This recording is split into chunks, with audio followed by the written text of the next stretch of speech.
The deep woods of northern Ontario have a profound, ancient beauty, a land of old forests, winding rivers, and a silence that feels like it has been there since the beginning of time. It's a place where you can feel the weight of 1,000 forgotten years on your shoulders. A land that has its own rules and its own profound, ancient rhythm. But that night, the silence was broken, not by a sound, but by a lie. A strange, guttural, chittering sound that was coming from the trees. A sound that had no business being in a place of profound, ancient quiet. It was a sound of a predator, and it was waiting for us to break. My name is Jake, and I was 17 when my friends Maria, David, and Sarah and I decided to go on a camping trip to a remote, desolate part of the woods. We were typical teenagers, bored and looking for a thrill, and the trip was a perfect excuse for a night of rebellion. We were a skeptical, fun-loving group, and we saw the woods not as a place of profound terror, but as a silent, beautiful backdrop for our night of adventure. We set up a small camp, a tent, a fire, and the night was young. The full moon cast a pale ethereal light on the vast, empty landscape, and the wind, a soft, silent breath, rustled through the dry leaves on the ground. We were in a place of profound, ancient quiet, a place that was about to become a profound, ancient terror. The first strange event was a sight I initially dismissed as a rock formation. We were sitting around a campfire, talking and laughing, when we noticed a figure on the horizon. It was a tall, thin silhouette, a profound, ancient lie. It was impossibly thin, a long, gaunt shadow that was just standing there, completely still, against the vast, empty sky. Maria, ever the cautious one, was the first to point it out. "Hey, what is that?" she asked, her voice a low, uneasy whisper. David, our resident skeptic, laughed it off. "It's just a rock, Maria. It's a trick of the light." But a cold knot of unease had formed in my stomach. The figure was too perfect. It was a silhouette that had the profound, unsettling stillness of a man, but the impossibly long limbs of a monster. We all looked at it, and for a long, silent moment, the world was still. The figure was a part of the woods, a silent, menacing presence that was watching us, waiting for us to break. The weirdness escalated. The figure was still there, but it was closer now, and it's not alone. We saw another figure, then another, a network of malevolent, ancient figures that were all watching us, all silent, all still. The figures were a single, coordinated wave of malevolent energy, a profound, ancient lie. The silence of the woods, once a comfort, was now a threat. The air in the camp had become heavy, oppressive. The fear became personal. The mimicry begins. We hear a voice from the darkness, a low, guttural growl that is a horrifying parody of our own voices, whispering our names from the darkness. "Jake, Maria, David, Sarah, come outside," the voice whispers. "Things only we would know. A dark secret, a forgotten memory. The creatures are not just outside, they are in our minds." My paranoia grew when the figures began to move. They were not walking, they were shuffling, a bizarre, loping gait, their bodies low to the ground, their limbs moving in a jerky, puppet-like fashion, a horrifying parody of a person walking. The figures were a silent, rhythmic dance of profound, ancient terror, a dance that was designed to drive us insane. The tapping on the tent intensifies, becoming a frantic, desperate, clawing sound, as if a wild animal is trying to break in. The mimicry of their voices becomes a chorus of voices, a symphony of all the people they have ever known, a chorus of malicious lies, all whispering their names, all telling them to get out of the tent, to come and join them. The psychological breakdown is complete. We are no longer a group of friends. We are a group of terrified animals, and the woods is the predator. I am in the tent, terrified, as the chorus of voices from the outside becomes a deafening, terrifying roar. I look at the tent, and I see a face that is not mine, but a gaunt, skeletal mask of a family, with black, empty eyes. The family in the tent begins to speak, a low, guttural growl that is a horrifying parody of our own voices. "You're ours now, Jake. You're home." And as they speak, a long, impossibly thin, clawed hand slides through a crack in the tent, its fingers tapping against the air, beckoning us. The woods are a living, breathing thing, and it's consuming us in a blind panic. My friends and I escaped the tent, leaving everything behind. We ran for our lives, not looking back. The police find the camp a few days later, but the tent is a pile of shredded fabric. The woods are a normal, empty landscape. Jake and his friends are never seen again. The memory of that night, the sound of our own voices, and the final chilling line, "You're home," is a weight that their family will carry forever. The woods are no longer a profound, beautiful, natural event. It's a profound, ancient horror, and it's always waiting for the next group of friends to come and stay with it.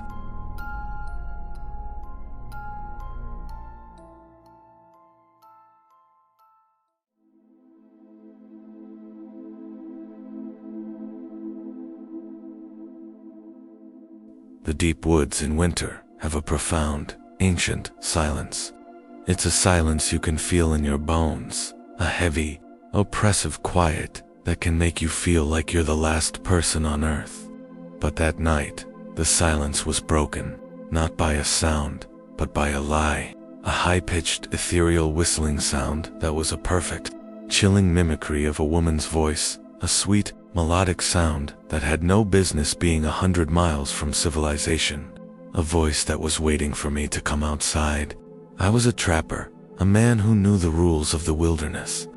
I was about to find out that the rules had changed. My name is Elias, and I'm a veteran trapper in his late 60s. I've spent my entire life in the woods, a solitary existence that I've grown to love. I'm a man of routine, a man who loves the solitude of the wilderness. I was snowed in at my remote cabin, completely cut off from the outside world. A massive blizzard had just hit, and I was prepared for it, with a wood stove, plenty of food, and a deep sense of peace.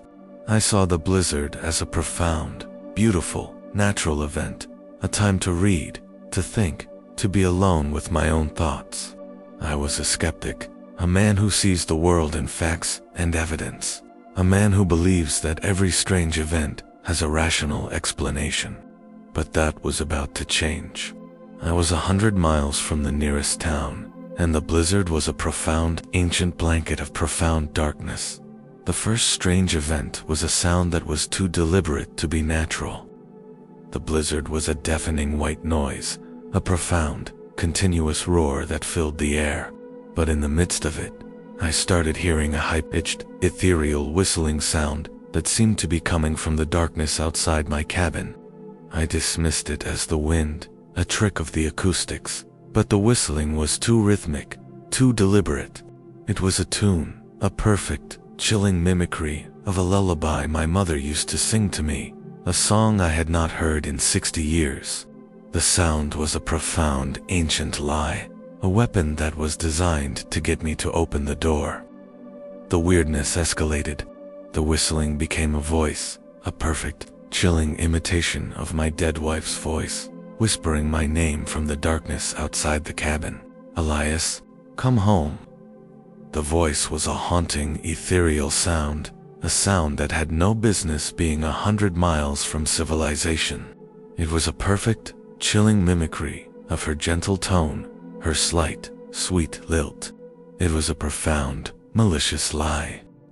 My paranoia grew when the voice began to whisper things only my wife and I would know. A dark secret, a forgotten memory, a whispered confession from a long-dead woman. The creature was not just outside. It was in my mind, a malicious parasite feasting on my past. It was a predator, and I was the prey. The mimicry of my voice began.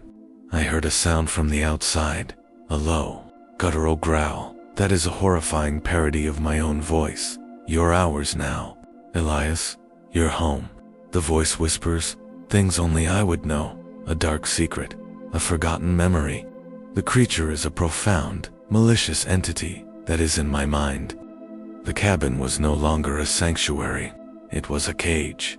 I was a man under siege, a mental assault designed to break me down. The blizzard was not just a blizzard. It was a profound, ancient horror, a living, breathing thing that was consuming me. The final escalation before the climax was when the entity's true nature was revealed. The tapping on the walls and roof intensifies, becoming a frantic, desperate, clawing sound, as if a wild animal was trying to break in. The mimicry of my voice becomes a chorus of voices, a symphony of all the people I have ever known, a chorus of malicious lies, all whispering my name, all telling me to get out of the cabin, to come and join them. The cabin was a coffin, and I was its occupant. A profound, unholy silence fell over the room.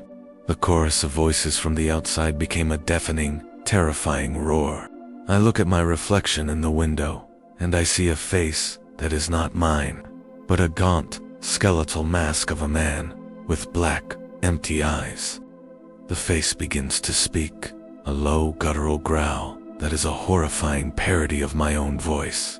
"You're ours now, Elias. You're home." And as it speaks, a long, impossibly thin, clawed hand slides through a crack in the wall, its fingers tapping against the air, beckoning him. The blizzard is a living, breathing thing, and it's consuming him. In a blind panic, I grabbed my rifle and shot at the crack in the wall, a final, desperate act of defiance against the silence. I kept shooting, a frantic rhythmic drum against the stillness of the night, until the gun was empty. The sound of the gunfire was a final, terrified scream.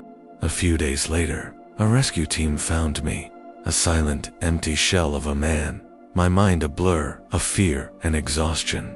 I never spoke again. The memory of that night, the sound of my own voice, and the final chilling line, "You're home," is a weight that my family will carry forever. The blizzard is no longer a profound, beautiful, natural event. It's a profound, ancient horror, and it's always waiting for the next person to come and stay with it.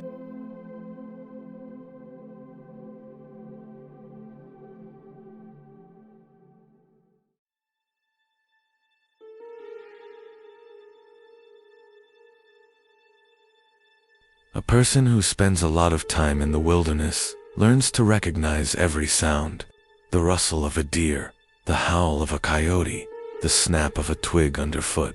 Every noise is a part of a language, a code that tells you where you are, what's around you, and if you are safe. But what happens when a sound is not a natural one? What happens when a sound is a mockery, a trap set by a creature that is not an animal, but a predator of a different kind?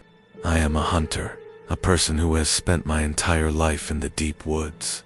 But on one cold autumn night, I learned that some sounds don't belong in the language of nature, and the creatures that make them are not interested in the hunt.